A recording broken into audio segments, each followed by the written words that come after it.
Hi, my name's Vaughn. Welcome to my channel. If you're new here, here's a quick recap. I'm from a small country town called Anahuac, Texas.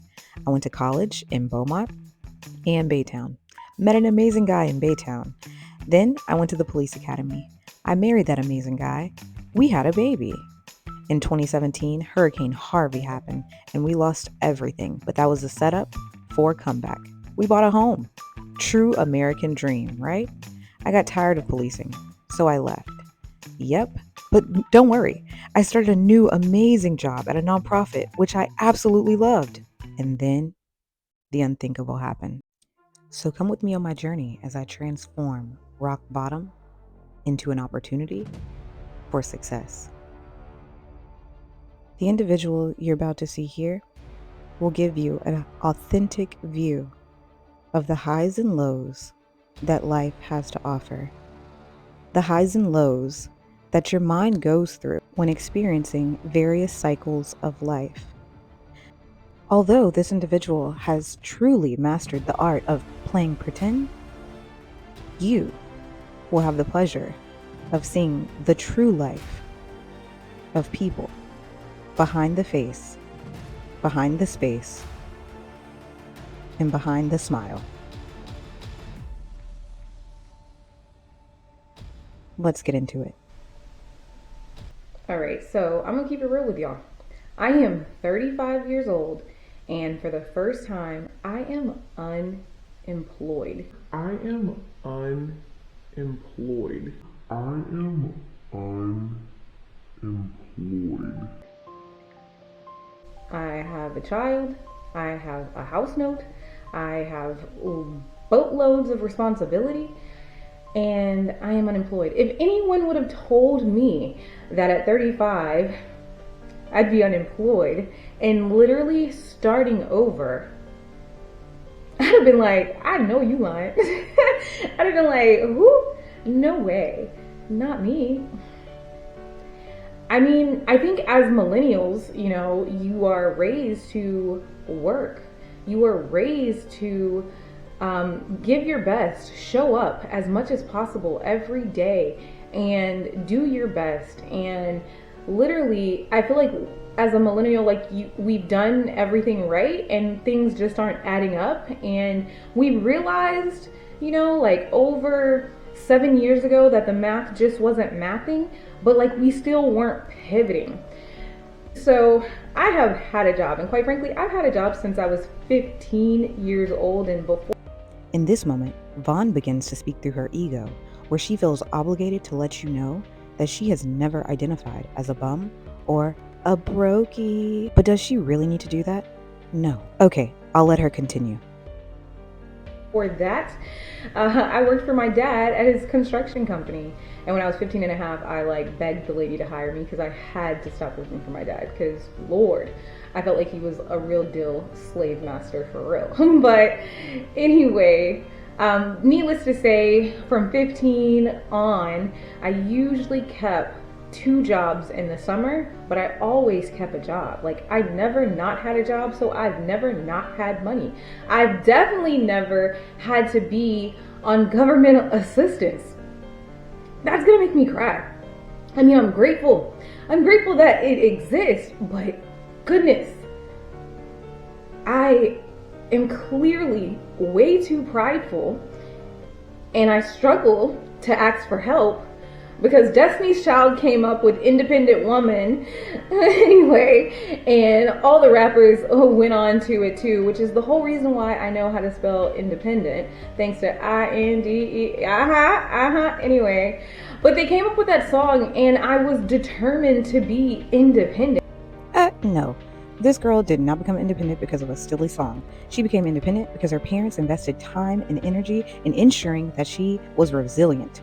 Now, the other thing that did help her become independent was her ego, which is actually about to come back up right now, but I'll let her finish. Which I have succeeded at. But to be 35 and need government assistance, to be 35 and need to be on unemployment, to be 35 and hope that I could qualify for SNAP benefits, bruh, it's a bit devastating. it's a bit devastating. It was not something that I expected. And I will try my best to keep it together. Clearly, I can't even make eye contact. Like, I keep looking away from the camera because I don't want to face it.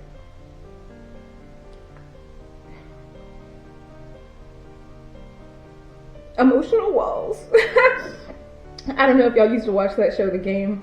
But anyway, or was it The Game? I don't know. But they'd be like, emotional walls, girl. Like, suck it up.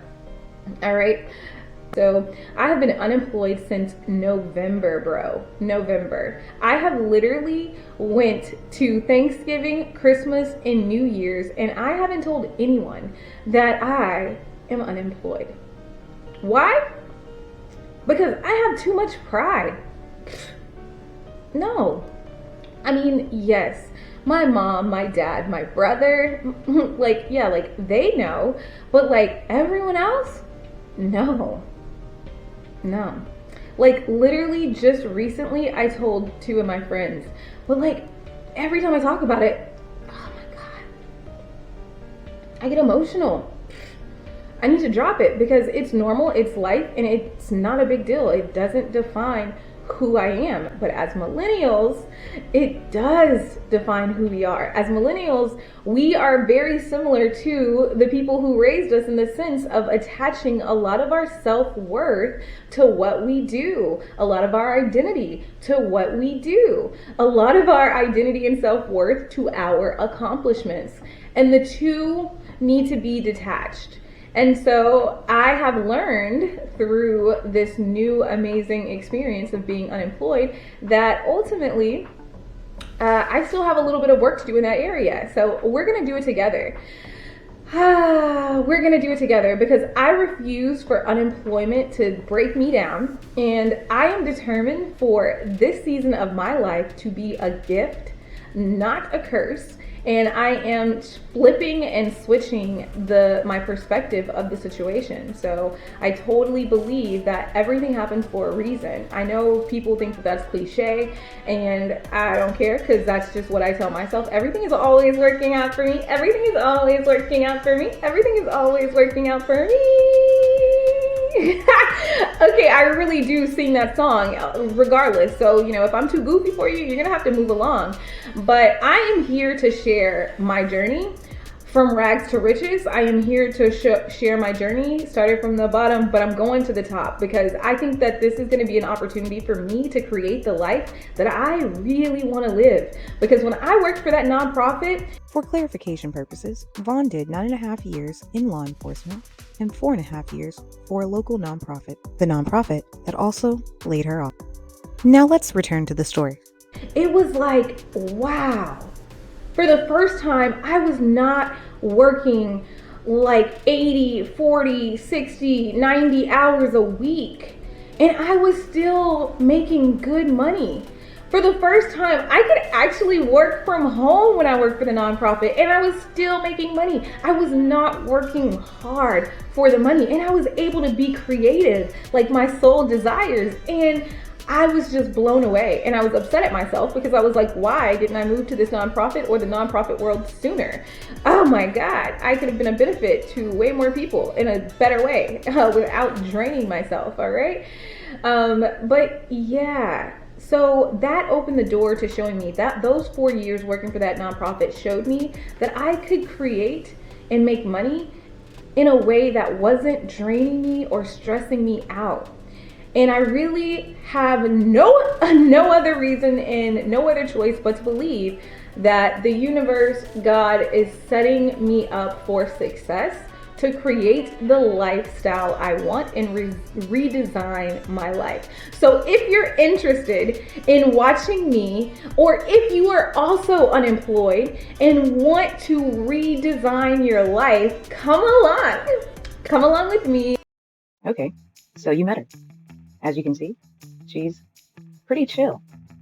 She's a multifaceted creator who's down on her luck, but she is definitely ready for the come up.